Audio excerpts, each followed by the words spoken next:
Hey, it's almost that time again. That's right. Ski season is just about here, and we're helping you get back into shape just in time. That's coming up next.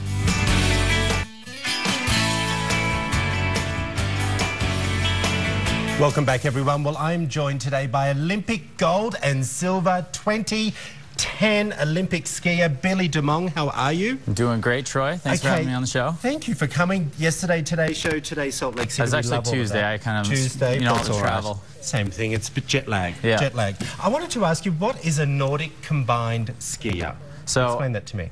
I'm going to say that we're sort of like a blend. We're like one of the best all-around skiers in that we do an event, like we do ski jumping and cross-country skiing, and we do them in the same day, almost at the same time, and obviously we just have to do a quick change of equipment. Yep. And in the ski jump, obviously, it's like an adrenaline, speed-oriented sport that's all about technique and being able to overcome that fear and go with the rush and go with the flow and just sail down the hill.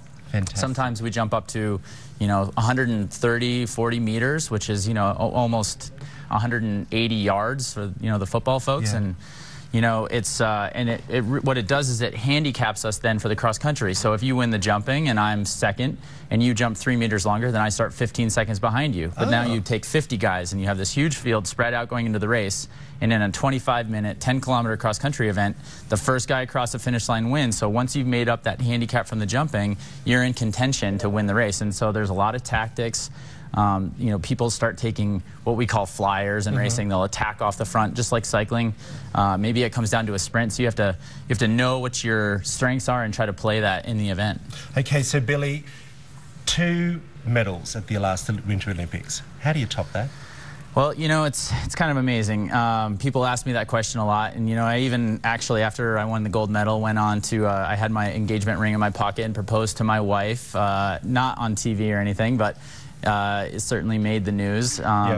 So it was just kind of an incredible day of events that just sort of happened, and you can't really top one of the craziest, coolest, best days ever. And I don't think. Do you mean the proposal or the medals? Let's just get that in. Well, of course the proposal, right? That's the most important thing. But I'm not out to try to top it, but it's just.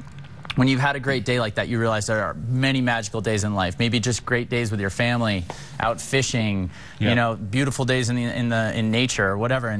And honestly, as I look toward Vancouver, toward Sochi now, in 2014. In 2014, so you're in coming preparations for that now. We are 98 days away from opening ceremonies. What are you doing to prepare for it? Well, I'm doing a lot of training, obviously. I've spent a summer of testing equipment overseas. I've done a ton of training here in Utah. My family's based in Park City, working hard with my teammates. But there's also a lot of little things that I do outside of all the running and cycling and lifting weights. It's all about being able to maximize your time. I mean, here's a foam roller. Well, that's what I was about to say to you. I'm about to start skiing. I love skiing. What do I need to do to prepare? Well, I mean, you need to be able to get out, work out. Maybe it's riding bikes for you. Maybe it's lifting weights. But you need to prepare yourself to be able to be up at altitude, in those high mountains and pressuring your body in a way that you don't normally in your daily life. But this is a cool tool. You can have it in your office. You can have it at home. In 5 minutes on this, just kind of rolling around. It's like a massage and a stretching routine at the same time. So I've used a much longer one in the gym. Exactly, but this is the one I carry in my backpack everywhere I go.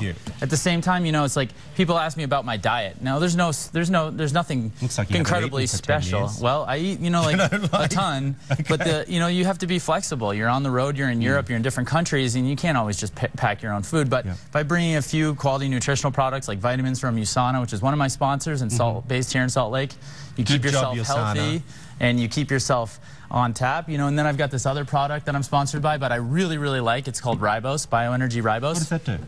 And it's actually it's a kind of sugar that your body metabolizes to resynthesize ADP into ATP. And so they use it for post-surgery, they use it for athletes, and at the end of the day, it helps you recover faster. Fantastic. Anyone who hasn't picked up an Olympic medal before, they are so heavy. I was surprised, and I was like, well, no wonder you don't want to win more than 2. You wouldn't be able to walk around. No, they're best left at home, but occasionally, to take them out I don't know share whether them. we've got a good shot of that. Like, that's the gold medal that we can see here. It's actually really heavy. Solid gold, solid silver? That's what they I are, believe there's yeah? a percentage of gold, but they're mostly silver. Damn, so I can't steal them. It doesn't matter. If you want to find out more about Billy Demong and his achievements, head over to our webpage at forutah.com/GTU and go onto his fan pages and all those things and support this local guy. His family actually live in Park City, That's I right. believe. Good job. We wish you all the best for Thank you so 2014. much. Glenn? All right. Hey, coming up next, do you need somewhere to eat?